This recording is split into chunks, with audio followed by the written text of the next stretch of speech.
people like me.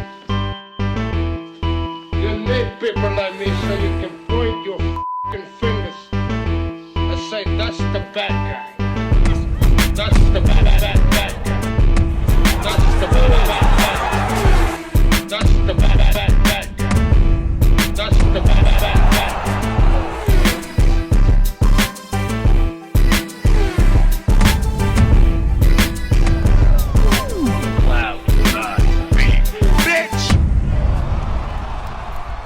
Welcome to the motherfucking relay. We're covering today's top boxing news. Okay, we'll start with this. In a little over a week's time, the United Kingdom's own unbeaten up-and-comer, unbeaten Olympic gold medalist Lauren Price will be returning to action on the undercard of Chris Billam-Smith versus Matthias Masternak. Opposite the ring, Sylvia Bortot. You might be familiar with that name. That's the same Sylvia Bortot that Michaela Mayer boxed to a decision earlier this year, 38 years old. But very spicy. Lively. What I remember from the match with Michaela Mayer, is that Sylvia Bortot wasn't really afraid of Michaela, wasn't afraid of trading punches with her mid-range to inside. She was willing to let her hands go, and we'll see how she fares against Lauren Price. Lauren, who sports a professional record of 5 wins with no losses, no draws, and 1 recorded knockout. What I've noticed from Lauren is she's so fast and so sharp that her opponents shell up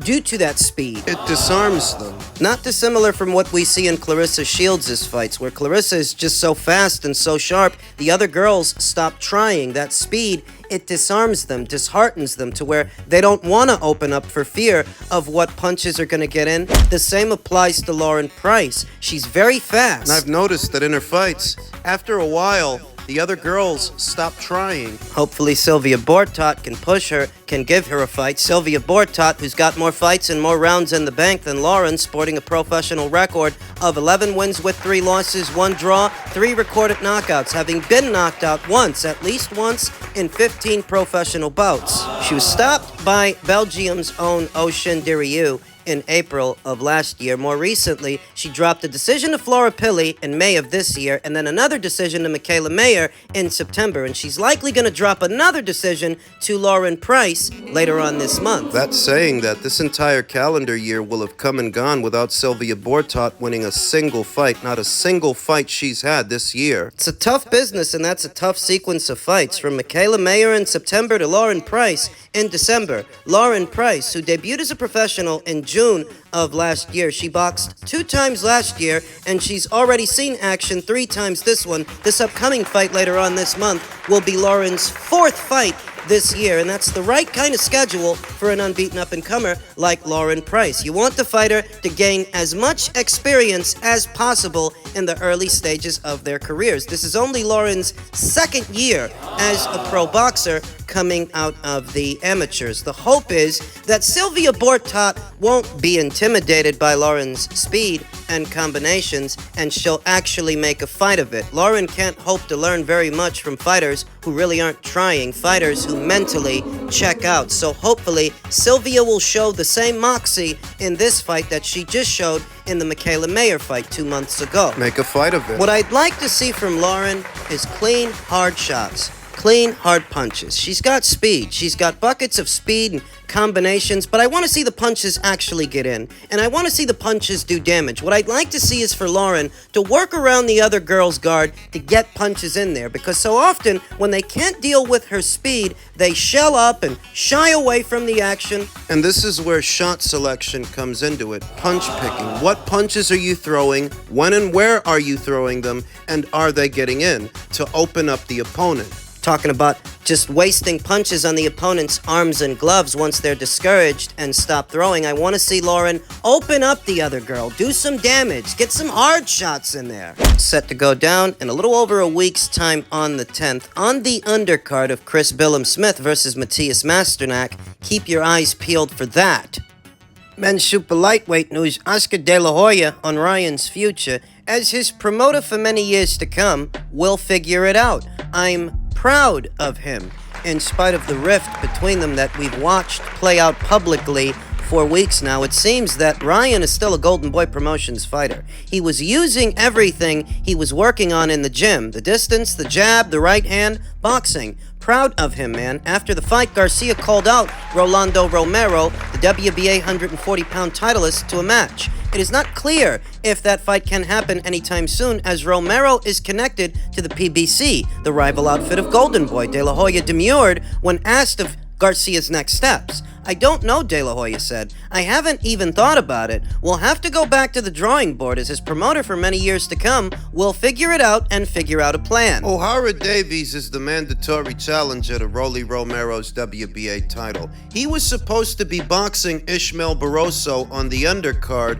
of this fight between Ryan and Oscar Duarte. The fight got pushed back. Now it's supposed to be happening sometime next year. And what you have to wonder is, while that's going on, will the WBA allow Ryan Garcia to challenge Rolly Romero straight away? It was initially reported that there would be a WBA gold title on the line in this fight, a super lightweight title. But Ryan didn't actually make super lightweight. Per Oscar De La Hoya, Ryan requested that this fight be fought at a catch weight of 143 pounds. Lightweight stops at 140. After the fight, you saw somebody walk over and give Ryan that WBA gold title anyway, so I'm not sure what this means. Is he WBA gold champion at 140 or not? And if he is, does he mean to use that as a segue to get Rolly Romero in the ring? And how will the WBA feel about that? Will they let him do it? It's a fight they're both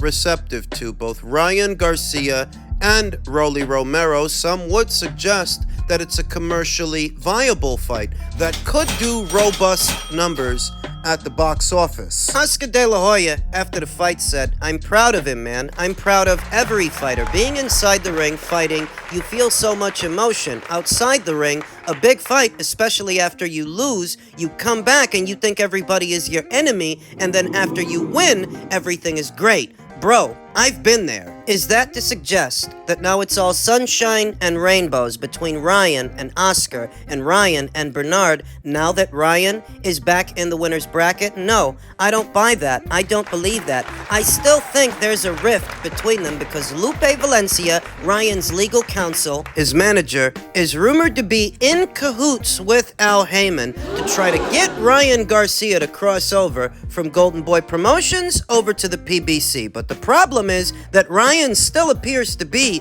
under contract. So until that contract is up, Ryan's on the hook, and he doesn't have to like it. But he's got to stay put. He's got to stay with Golden Boy, which begs the question, can they make the Romero fight? It's a fight that they're both receptive to. Ryan's receptive to it. So is Rolly Romero. Rolly Romero, who says, if Ryan Garcia fight gets made, it's going to be one of the biggest pay-per-view fights of the year. Initially, Rolly Romero was supposed to be fighting O'Hara Davies, his mandatory challenger, but he claimed he was injured, and I don't believe him. Romero says, I'm just gonna have to see, you know. Romero told FightHype.com in an interview posted Sunday morning to its YouTube channel, if that fight gets made, I don't want to say too much because, you know, maybe I say 2 or 3 words and he might get depression and retire for a year. Or, you know, like I said, we don't know what it's really like, what's really there. Like, maybe he's speaking out of his ass. Maybe it's some bullshit. We don't know. But I know if the fight does get signed, it's gonna be one of the biggest pay-per-views this year. I could actually see the WBA allowing this fight to happen.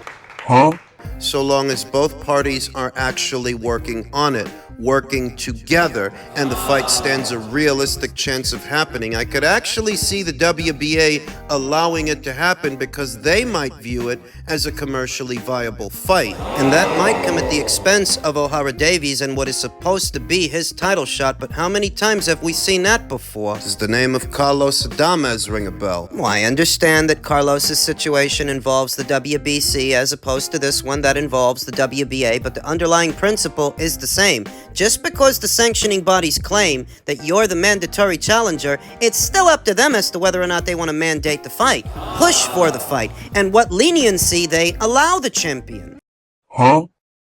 This year, it's going to be one of the biggest, if not the biggest pay-per-view fight because it's a fight that's been long overdue. I've been calling him out since 2017, since April of 2017, April 20th, 2017. I mean, shit. I know that must mean something to me if I got the date memorized, you know? So it's a fight that's been long awaited by me, the boxing media, the boxing fans, everyone. You know, it's just one of those mega fights, and Rolly might be the reigning champion. He might have the belt, but he's not the bigger name.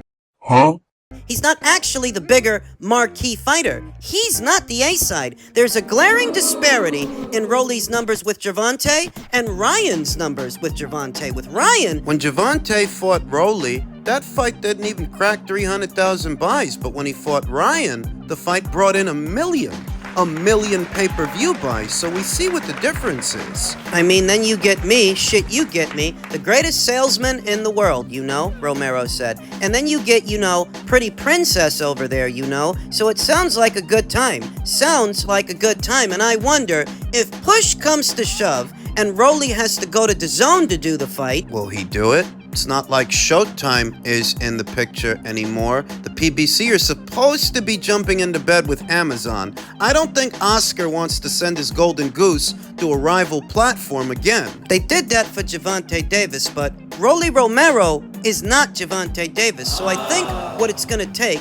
to get Rolly to cross over is they're gonna have to offer him substantial money and a substantial portion of the split as the reigning champion to entice him to cross over and make the situation more simple. And even with that, you have to hope that he actually does it, that he bites. If he doesn't cross over and they don't work on the Garcia fight, the clock is ticking for him to satisfy the winner of O'Hara Davies versus Ishmael Barroso, and that fight won't pay him anywhere near as much as the Garcia fight. You really can't bank on Rolly to beat the likes of an O'Hara Davies, and he already had a near-death experience with a senior citizen in Ishmael Barroso. His best bet is to do that Ryan Garcia fight as soon as he can. Even if it means you have to cross over to DAZN to do it. I mean, Wilder's boxing on DAZN later on this month. Floyd Mayweather himself is boxed on DAZN against Deji. Rolly Romero is not too good to cross over and box on DAZN. What are his alternatives? As it pertains to making that fight, Oscar De La Hoya stated Ryan Garcia is a 15-time national champion fighter. To put him in the ring against a six-rounder like Rolly would be like putting an MLB pitcher up against a high schooler. Not fair. If Floyd wants to make that fight happen, all he has to do is call me, and we'll put together a fair fight. There is no need for catch weights or weight stipulations between Rolly Romero and Ryan Garcia. The fight is commercially viable, at least as commercially viable as Rolly Romero's fight with Gervonta Davis. That fight didn't sell all that much. It didn't crack 300,000 pay-per-view buys. This fight might put up comparable numbers to that fight. So anybody who considered that fight a successful fight, well, this one could be just as successful without Gervonta. Perhaps a little more. But O'Hara Davies isn't taking this lying down. O'Hara Davies said, Ryan Garcia, good win. Unfortunately, there will be no you versus Rollies for the belt. I am the mandatory, and I'm not stepping aside for love nor money. Rolly Romero, soon I will show you how to deal with the old man. There will be no party. It's a conflict of interest for Golden Boy. It's a conflict of interest because they promote both O'Hara Davies and Ryan Garcia. Ryan Garcia is the bigger name. The fight between Ryan and Rolly, that's the bigger fight, the bigger cash fight, but O'Hara's the one with the title shot. He's the one with the legitimate claim to challenge Rolly for the belt. So how do you remedy the situation? You go over him. You go above his head. The title shot he's got is through the WBA, so you go through them and you tell them, while O'Hara Davies is taking care of Ishmael Barroso, allow Rolly to defend his belt against Ryan as a voluntary on the predication that the winner of the fight, whether it's Rolly or Ryan, has to fight the winner of O'Hara Davies versus Ishmael Barroso. That's how you can remedy that situation, because if nothing else, O'Hara Davies versus Rolly Romero isn't next. O'Hara Davies versus Ishmael Barroso, that's what's next. That's what they're in the process of rescheduling. And for Rolly Romero's sake, he's got to make himself amicable. he's got to make himself negotiable with Golden Boy, because the Ryan Garcia fight, we all know the Ryan Garcia fight is bigger than an O'Hara Davies fight and bigger than a Barroso rematch. We know which fight is the bigger fight. Out of those fights, and unless the people at the PBC plan on putting Rolly in the ring with Gervonta for a second time, what are his options? What are his alternatives? In case you're not aware of what's going on over there, it was Fight Hub's own Marcos Villegas that stated, starting to see some fighters that normally would be on PBC cards fighting on local shows to stay active. Maxayo, Vito, to name a few. These guys need to stay active to stay sharp. In my previous video, I talked about how former Unified Champion Jason Rosario, former Unified Champion Jarrett Hurd, they were boxing on small hall shows. That's what they've been doing, or that's what they're about to do. And it's not just them. It's also Maxayo, it's also Vito. What's this got to do with Rolly? That unless the PBC have an actual plan to put Rolly in the ring with Gervonta for a second time, or just put him in a big fight of some sort, of some kind, unless they have an actual plan of action to do that, he needs to work with Ryan. He needs to work with Golden Boy, even if it means crossing over to DAZN, because outside of a Gervonta Davis fight, a Gervonta Davis rematch, the Ryan Garcia fight is just about the biggest fight he can have. Those are the two biggest fights he can have, unless he wants to roll the dice with Subriel Matias and see how long it takes Subriel to send him to the hospital. Did you forget that these two guys are both champions at the same weight and they're both on the same side of the street? Did you forget that Subriel Matias recently stated he would love to get his hands on Rolly Romero? He would love to have that unification match. You don't make getting sent to the hospital by Subriel Matias what you could make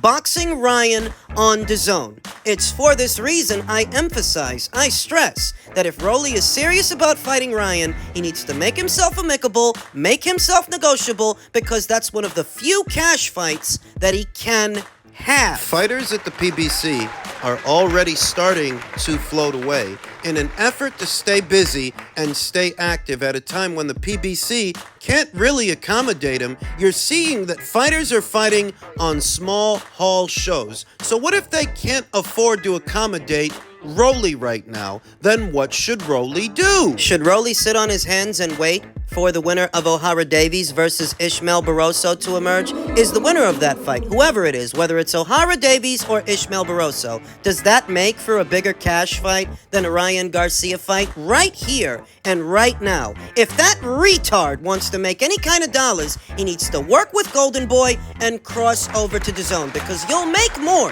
crossing over to DAZN than waiting for the winner of that fight to emerge. And never mind that you can't even trust Rolly to beat the winner of that fight, beat the winner of that fight decisively. We all know that Ishmael Barroso was robbed, and that guy's a senior citizen. What if O'Hara Davies beats him? Do you trust Rolly to beat O'Hara Davies? Do you want to roll the dice? I think that Ryan Garcia and Rolly Romero really are two of the more mediocre boxers in today's super lightweight division. They're better off just fighting each other. They don't stand much chance of beating anybody else.